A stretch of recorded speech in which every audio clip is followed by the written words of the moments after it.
Hello everybody and welcome to another Pathfinder Plays, and today I am making a starter guide to Mist Survival. Now, we are not able to make multiple saved games unlike the game The Forest or unlike Green Hell. So what I'm doing right now is, as you can see, I have these guns, I have my full inventory, I have all that stuff. But I'm back at the starting location and I'm going to be playing as if I just started so I can give you guys a walkthrough of what you should do first when starting the game. So, you will spawn in right here. The first thing you're going to want to do is watch my backpack video, because in order to scavenge correctly, you need backpack space. As you can see, I have all my backpacks opened up, but whenever you first start the game, you're only going to have the first two rows. This severely limits the amount of goods you're able to grab. And this is a survival game. And it's an interesting kind of survival game because you get to a point to where you don't need to necessarily go out and scavenge anymore if you play your cards right. So what's going to happen is you need to get all your backpack spaces. Alright, and while you're going out finding those backpacks, be sure to pick up all the tools you can find. I wouldn't necessarily worry about components as of right now, because you don't have enough space to carry them around. You don't even have a car yet.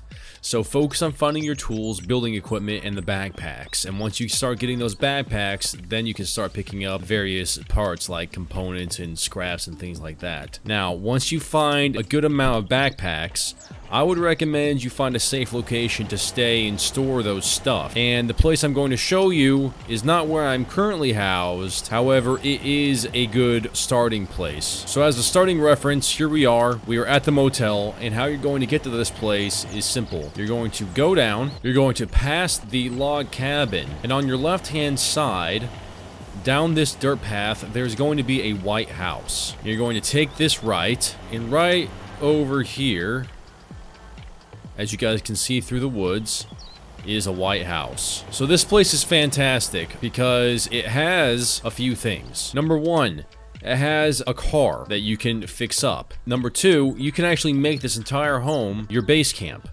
Now this is extremely important because you can close the door, you can board up the windows, you don't need to build a house, it's already right there. And as well, if you get raided by bandits, you have this water tower behind your house that you're able to use as a good sniping tower. Now whenever you go inside this house, for all you new guys, you have all this stuff. I moved these here actually. These will not be here, but I moved them there. You have this huge room. You have these tables you can destroy. You have all this stuff. I totally forgot I had this stuff here, actually. You can destroy these cabinets to make more room if you really want.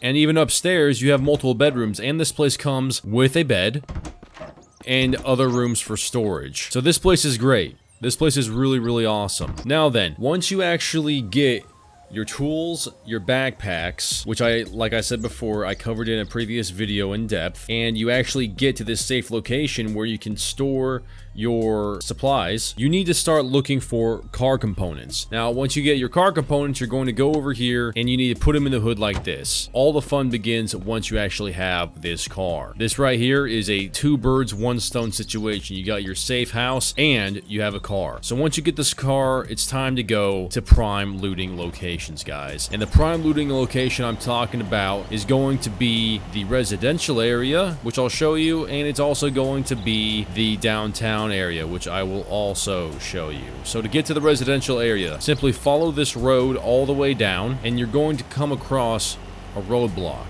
And this roadblock may or may not have bandits on there. It's hit or miss. So here's the roadblock, and there's no bandits here, so you're good to go. You can drive right on past it. Now the residential area that I'm talking about, which also houses plenty of scrap, components, and weapons actually, is right here to the left where the sidewalk is. You're going to go down here and you're just going to start clearing houses. These houses, like I said, have scraps, components, weapons, ammo, water, and food is huge. And the first house that you come across that actually has any sort of resistance in it is that house right there with the basketball hoops in front of it. That house has zombies in it. Alright, so once you guys finish clearing out, I'm going to back up and turn around here. But once you guys go ahead and clear out all those rooms, totally harvest all that scrap and components and weapons and ammo, you're going to go back to where you entered from and you're going to take a left. Now at this left, You're going to see a gas station on the right hand side which has car batteries, components, scraps all inside of it. It even has some food. Inside this blue building right here, there's a workshop, tires, a bunch of good stuff in there as well. Whenever you come up here, you're going to see that there is some sort of like a mining operation going on right there at that big building. There's a backpack up there, and there may also be bandits. You can see one walking right there. So tread carefully, but there is a backpack over there. Now, where I'm going right now is the downtown area. So you're going to keep going down this road, and there's going to be a bandit camp on the right-hand side, which you are fully able to kill them, take their stuff, and there's even a survivor that you can rescue in there. Also inside that bandit camp, there is a forge and blacksmith area. So also there's that. Once you get down to where the road ends, take a left, and you're going to keep going down this way. Now, eventually you're going to come across a railroad area, and it's going to be closed off, so please don't try to break through the railroad crossing. Simply go around it like this. And immediately after you cross this, on your right-hand side where you see more sidewalk, and up this hill is going to be the downtown area, guys. Now, this downtown area is chock full of weapons, components, scraps, water, and food, but you got to be careful because there's also bandits and zombies in this area. Once you guys have scavenged a sufficient amount of scraps and components, it is now time to move on to your new base. Now, this new base, guys, is currently where I'm at. All right, this is where I'm set up, and the reason why I didn't have you go here first is because it is not very protected. All right, it's wide open in the middle of the farm fields. Bandits can get there easily. Zombies, once the mist comes in, they're all around it. So it's kind of dangerous at first, and if you don't have a very good means to defend yourself. But the reason why the farmhouse is amazing is because, number one, there is a direct water supply right next to it. You can build your DIY water purification workshops, and you can create buckets and take all the unclean water from the lake or pond or whatever it is and take it over right to your base and clean it. The farm also has a forge and a smelter, has all that good stuff, so there's no need to go anywhere else for it. A lot of people who stay at the White House and build walls around the White House still have to leave to other locations to build their goods. But here at the farm, or once we get to the farm, you're going to see that it's not necessary to go anywhere. You will be fully self-sufficient, and it'll be awesome. The good thing also about the farm is the fact that it does have fences, so the necessity of you needing to build walls as extreme as I did is not really there. However, it's still nice if you have the time. In the next update, they're going to add farming. So I'm not sure how that's going to take place or where you're going to be able to farm, but I figured that farming is going to be a win if you were actually based at the farm. So as you guys saw, I passed the motel, I passed the beginning area. I'm just going down this road. I'm showing you guys an easy way to get there. Simply go down here until you hit this broken wall and take a right. And you're going to follow this dirt path all the way until you get to the farm fields, and you're just going to follow this outside edge. Now, once you get to the opposing side of this farmhouse, you're going to go right up to it, and you're going to keep going. And I'm actually on the wrong side. But right over here, once you guys see this water tower, you know you're in the right spot. All right, guys. So this right here is my base. This is the Omega of bases. All right, and I'm going to show you around a bit. So as you guys can see, I have walls all the way around. This is the reason why this place is awesome. There's already fences here. These fences were already here. I didn't need to build these walls, but I did anyways.